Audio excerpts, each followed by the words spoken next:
Hello, my name is Gary Faessler. Welcome once again to Chefs About Town, the show for people who really love good food. This is a cookery program that focuses on the foods and wines of our Pacific West Coast, using regional foods in season at the peak of their quality, prepared in innovative, creative, delicious, yet simple ways, a show that highlights our own unique British Columbia cooking style.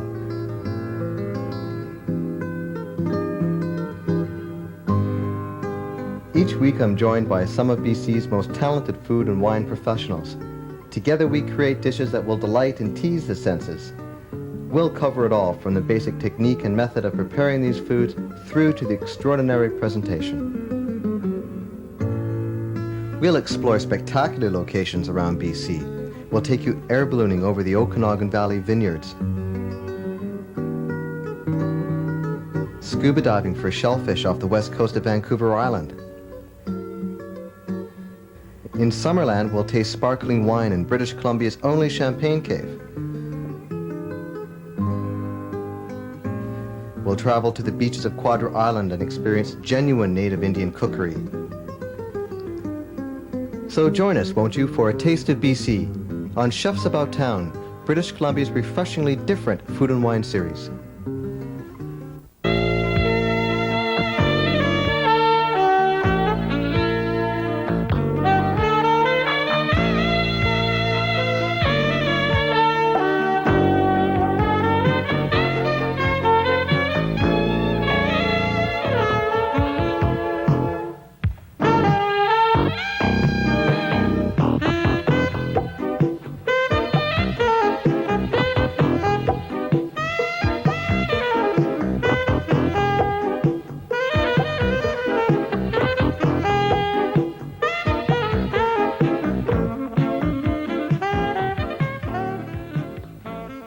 Hello, my name is Gary Faessler. Welcome once again to Chefs About Town, the show for people who really love good food. This is a cookery program that highlights the very best restaurateurs, chefs, foods and wines of British Columbia.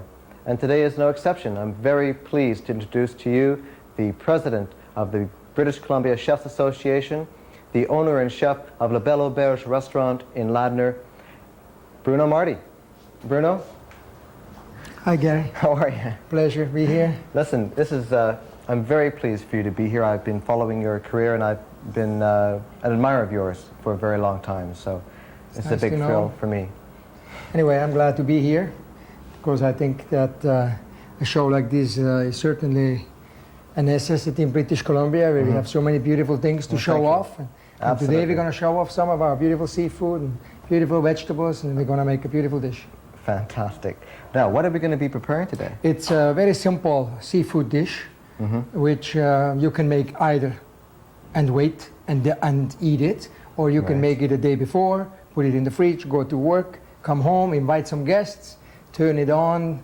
Half an hour later, after you have your aperitif, you take out the beautiful seafood dish and go ahead and eat. Well, before we get into this and into detail, listen, I can't help but notice this beautiful gold medal. Yeah, I know that you won this in 1984.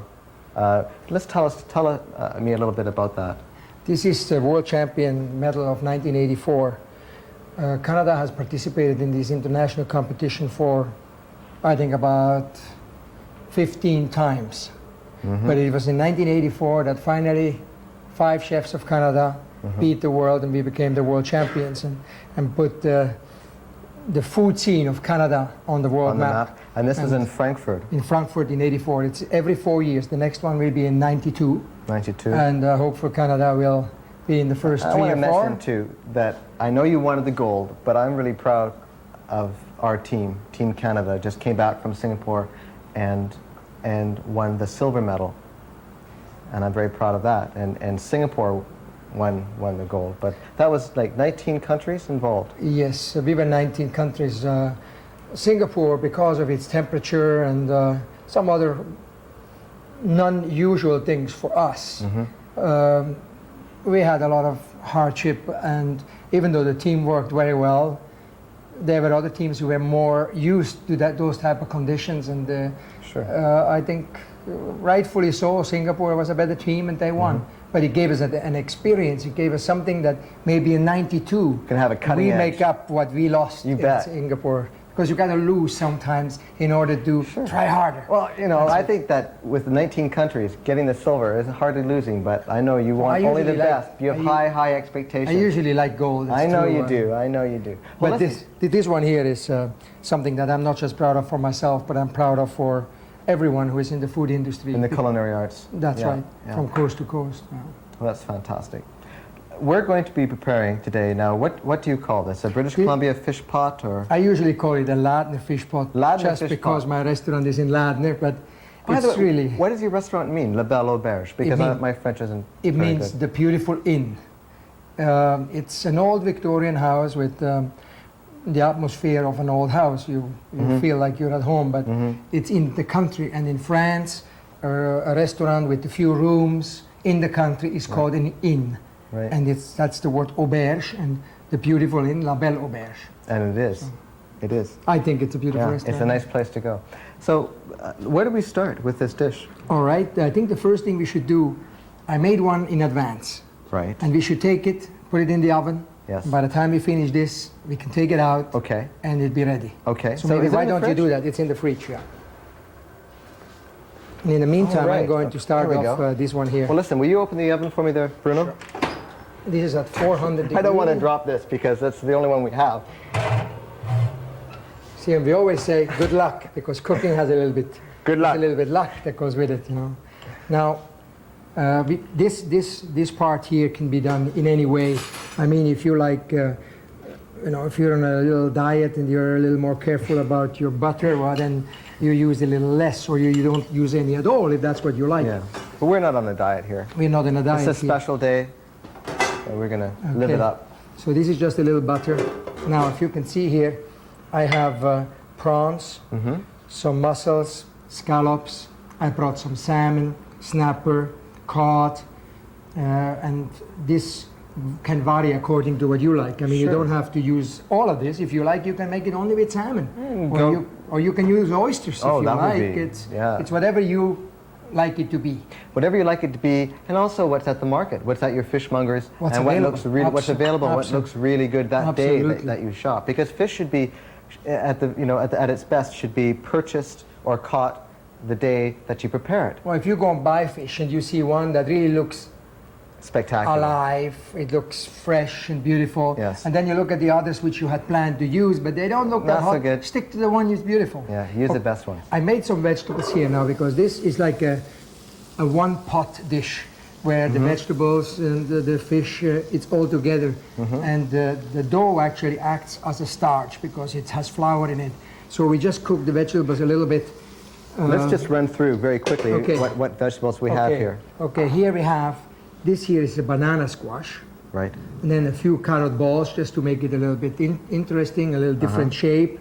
And this is just regular hothouse cucumbers, which is a very heavily British Columbia For those who don't know where the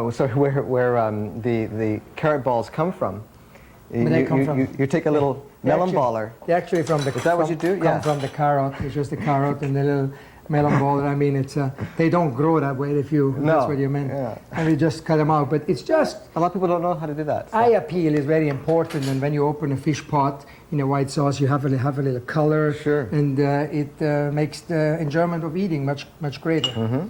Now, I'm going to put a little butter in here. Now, in the meantime, maybe what you could do, you could cut these zucchinis for me. Oh, sure. You put me to work. Okay. They have to be about this shape, so there we go. Okay. Okay. Now, this is for 6 people, but again, it depends on how much fish you like to have for the 6 people. You can have 1 piece of fish, or you can have 3 each. It all depends on what you like. Here is some butter and the little shallots, which I chopped up before.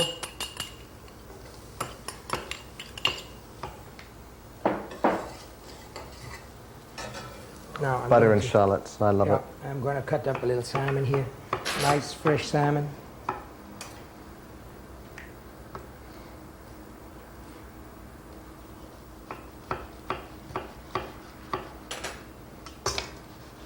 Oh, lovely. Now, with this here, for instance, that skin here, I actually would make normally a little fish stock, just the skin, the bones, a little water, sure, and you cook it a little bit, and then you add that to the stock. let's say we make for 6 people. Now, I don't like to make the pieces too small, because then they fall apart and you have a soup instead of kind of an individual look of a piece of fish. Excellent point, because what will happen if you cut the fish in too small pieces, they'll disintegrate. Disintegrate. Yeah. Also, this we're really not going to cook it in here. We're just going to give it a little outside cooking. And the reason why that is done, because if we don't do that in the pot, it will actually stick together. The fish, because of all of the gluten it has. Yes. So you cook it just slightly, just naturally. Just very slightly, because you don't want to. You want to leave it raw almost. Raw, because it's going to cook in the oven for 30 minutes. We should mention that. It cooks for about 30 minutes. It goes about for 30 minutes, but you see you have the sauce that goes with it too. Now, if you had it in the fridge, the sauce is cold. So it will take at least 30 minutes for that sauce to warm up and to cook the fish. Now, if you make it directly warm, then you just have to wait for the dough to cook, which could take only 15 minutes, and you're ready to eat. So you got to remember that. When you make it in advance, you need it in the oven longer. And if you make it instantly like we do now, absolutely, it will take less. Yes, because it's going to take a while for all of that volume to come up to that temperature and then start to cook again. Yeah. So for 6 people in that size, I mean, you can do this for 2 people if you like. You don't have to make it just for 6. But this is one of those dishes, though, that you could make this much. I think this is what I would do. I would make it for 6. I would eat enough for 2 or 3. And then I put the rest in the fridge, because the next day, if you could have it the next day, because all those flavors would meld. You could eat this cold, absolutely. There's no question about it. Yeah. No, absolutely. But fish, this is something, I guess, why we all like. I like to cook fish. And maybe it's because it's such a simple product, yet if you cook it right, it's such an enjoyment. And you never have any waste either. You know, the bones you use for stock. If you have too much fish, you can make a mousse, a quenelle, or whatever. So it's, maybe you give me a little wine. I need a little wine in here. Okay, I was just going to ask. Now, the zucchini, did you want that in here as well? Okay. No, we're going to put those at the end, because they hardly need any time at all to cook. Okay, how much wine did you want in here? Well, actually, I would like to have, well, what you have there, something, don't be too shy with your finger. No, I won't. You just let me know. All right, that's good. Oh, it's lovely. And this is going to be, I think this wine is going to go very, very well with this dish. It's going to accompany this very well. I picked a wine from, vinted by a friend of mine, Lynn Stark, from Bright's Wineries in Oliver, BC. And it's a Pinot Blanc varietal. And I think we talked about this before, and you agreed that... It shouldn't be too dry. But a Pinot Blanc, I haven't tasted it. Maybe... yeah, well, let's have a taste. Let's have a taste. But for a fish like this, you don't want a wine that's too dry. So Gewürztraminer, Riesling, Pinot Blanc, those are wines that marry very well with absolutely. fish. And it's interesting you would say that, Bruno, because this wine is also... All those varietals you just mentioned are from are Alsatian or Germanic style. Which we do very well varietals. Here. And this is as well. This is Alsace, the appellation of France. Has a long, long history of growing and vinting this varietal, the Pinot Blanc. Cheers. Prost. And see, it's nicely balanced. It's fruity. It's not just beautiful. It's not sweet. It's fruity for a fish. Just perfect. This is, that's just like we talked about. And actually, I had an opportunity just recently to talk to a friend of mine at where he works, at the Agricultural Research Center in Summerland. His name is Gary Strachan. He's the Agricultural Center's enologist. That's a person who studies the making of wine. And we had a short visit with Gary at the center. And let's take a look at that day.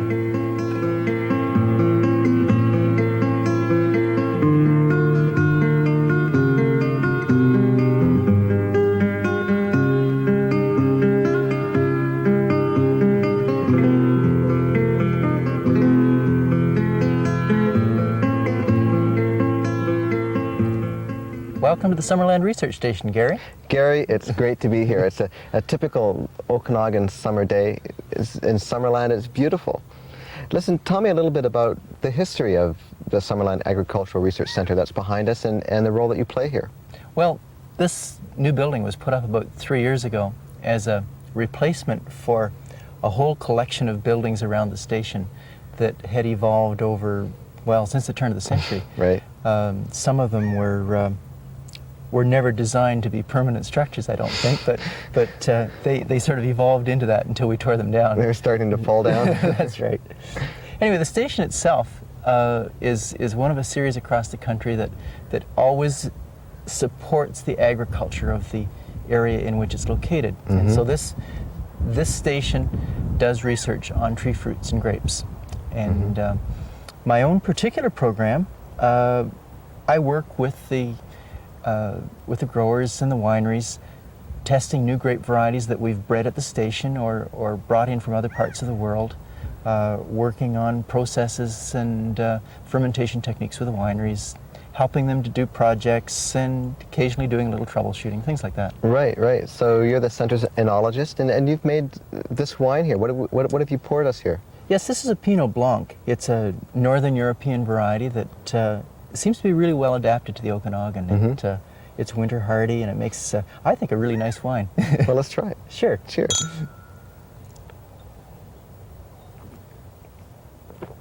Oh, that's really nice. Good body, a little bit of a vegetal flavor on it. What area of the world does this varietal originate from? Well, I guess it is mostly identified with France, but it's actually spread all over the world. They have a lot of different names for it. You know, the Germans call it Weissburgunder, and the Italians call it Pinot Bianco. And so it's everywhere. And Gary, I'm curious to get your views on how you see the Okanagan Valley as a wine-producing region and how it compares to other regions in the world, and what varietals do well here. Well, as a short season area, we do best with the varieties which normally are grown in Northern Europe. You know, unless of course you're breeding something else into the clones or the varieties or things like that. So the wines from areas such as Alsace or the Rhine region or something like that are generally the ones that do well. We have a unique situation in that we're the world's northernmost desert viticultural region. I know that's a mouthful, but it really means something, because what happens is that we can develop, because of our intense sunshine and our heat and long day length, we can develop a very rich, full maturity. But because it's a desert, it cools off at night here, and the acidity isn't metabolized the way it is in areas that have higher humidity. And so we end up with this nice fruity acidity that gives our wines a backbone. And this is especially true in making sparkling wines, where the acidity has to be a part of it, or the wine just comes across as being nondescript. This is truly a great area to grow such wines, as you were saying, to grow varietals that are used in a really good sparkling wine made in the Champagne method. That's true. Because of that acidity that you need. And I think in the future, do you agree that we're going to see some really fine sparkling wines made in this method? Oh, no question. We've done a bit of work here at the station on it, and we see quite a sparkling future on that. Listen, what's the best way, do you think, for our viewers who are watching to really appreciate the wine of British Columbia? Well, of course, you have to come to the Okanagan and experience the enthusiasm. You know, come up and visit the wineries, big ones, little ones. You can actually talk to the guy that made the wine, and he'll tell you how wonderful they are, and give you all his trials and tribulations. The people here really are wonderful, and they're friendly. It's and what do you think about you could spend 1 or 2 or 3 days easily just going to the wineries themselves? Oh, no question. Certainly at least a day each for the North and South Okanagan. Fantastic. Well, listen, we got to go now, so thanks for having us here, Gary. It's great to be here in Summerland again. I love this place. Wow. And we'll see you back in Vancouver. Right. Cheers. Right. So, Bruno, how far along have we come here? Okay, I have a little fresh thyme here. It smells wonderful while you're cutting it. So we're going to put these right into the fish. Now we add the rest of the fish to this pot. I always like to put the prawns and the scallops on top. So when you open it, you see these beautiful fish here. And as you can see, the fish is really not cooked. Right. at this stage. It's just started to go a little opaque with the scallops adjusting. Right, and it's the just shrimp. it just seals a little bit the outside Sure. so that it doesn't give them an opportunity to stick together. Yeah, that's a good point. I didn't know that. Okay, now this here, this is my stock, the fish stock I made. Marvelous. So now again, in here we have in fish here, stock. In here we have fish stock, which is some fish bones together with some cooked with water Right. and the little herbs and Right. vegetables. And after about half an hour, you strain it. You add the cream and reduce it until you get to this stage. Okay. I'm just going to give this a quick. I'm going to add a little cream just Really to good. make it a little whiter because it's important that it also has a good color. It has to have an appetizing color. That is really Now good. we pour this over the fish. That's about enough. We save this for breakfast. Now, better shut this off here. Now these vegetables, we put them on top.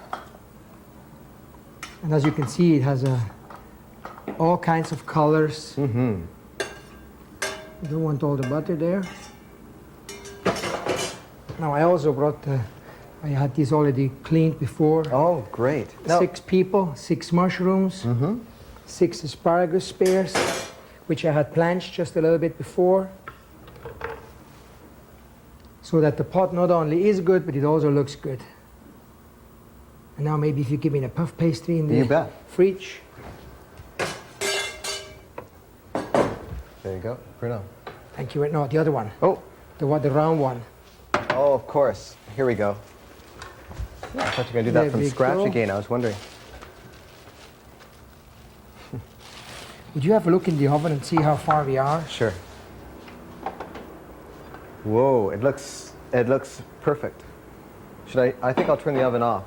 Turn It it looks- down a little. Turn it down? Yeah, let's just turn it down. We're not going to show this to you yet. It looks fantastic.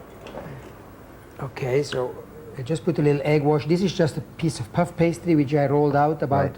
an inch thicker or an inch wider than the pot. Just very quickly, I want to mention too that you Okay. can buy puff pastry. Ready-made. Ready-made For at some different places. an item like this, I mean, if you like to make your own puff pastry, By all means. 4 hours is all It's just you need. But an awful lot of work. So if you're wondering, well, how do I make puff pastry? actually, for a dish like this, you're much better off buying it. Yes, I think The so. reason why I'm doing this here is because when I look into the pot, I see there's one thing missing, A little and that's color. color. And the dish has to have some color. So we have a lot of greens and yellows, and you So like. that's it, and you have to put a little. And there's 6 people, so you got to remember you don't want to upset one of your guests by not getting a tomato, so you have to put in 6. But now, it looks already so much better by having a little color. That's beautiful. Okay, now the puff pastry is quite simple. You just put it on top of the pot. Now this would work with any pot. I mean, Right. any souffle dish will do as long as you can put it in the oven. Now the puff pastry should be a little bit thicker than normal because you want to have space for it to grow. And if you make it too thin, then you don't have any opportunity for it to bubble up a little bit. You want it to be slightly up. You also want it to be able to lay over the lid a fair distance too, because It it'll has to. shrink, I would imagine, as well. Actually, if you put it in the fridge right now for about a half an hour, it won't shrink. No kidding. But Well, if you that's a put good it tip. right away in the fridge, after you roll it, Right if you away put in it the right oven. away in the oven, the chances are it's going to it's going collapse and it's going to fall inside. So it's Okay. always good to give it about an inch on the side. An inch on the side? Yeah, that would Okay. be a good measure. And then always take a little fork, make a few lines, as you will see on the one in the fridge, in see. the oven. So this will give you kind of a decoration. I even made a small little fish, but fish look different for everybody. And naturally, once this is cooked, the fish will look a little different. It will grow up in size. This is so simple. I mean, it's very sophisticated, but very simple. And you can actually, you can put plenty of love in it. I mean, the sauce, you can play with it first, make sure that the sauce is beautiful. A little Pernod if you like, or if you like a little vermouth, or if you just like herbs, then just use herbs. And then some of this yolk should come off. Actually, this should now Why don't go we in the just put this in the fridge right That's now? right, yeah. Okay.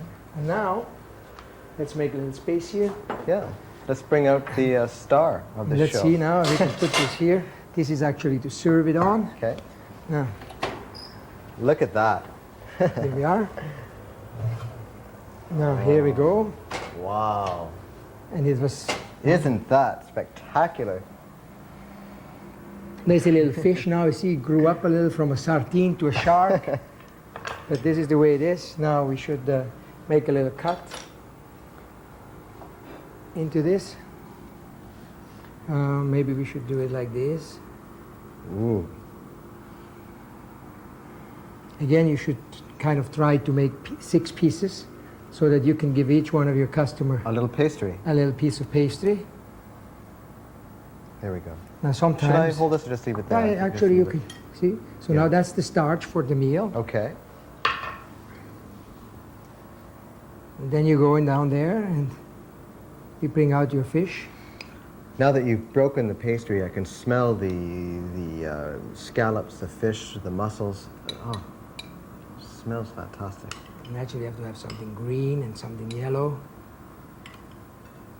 You can also take a little large spoon actually to Yes, get that all would be, these out. But that'd be good. I think that's an enjoyment too, is to go and fish.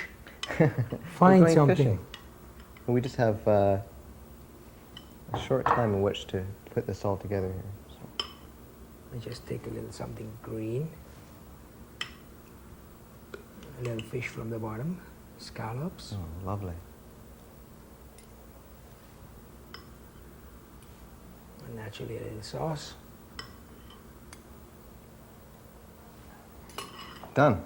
And if you like to have a little, you can put a piece of fresh herbs on top of it. So there we go. This over here, absolutely fantastic.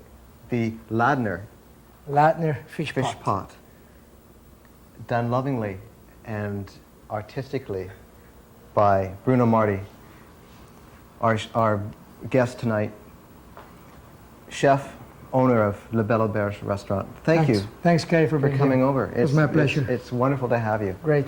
Thanks, for being Bruno. here. For Chefs About Town, my name is Gary Faessler. Until we see you next time, enjoy yourselves and eat well. Have a good time. Bye-bye. Bye.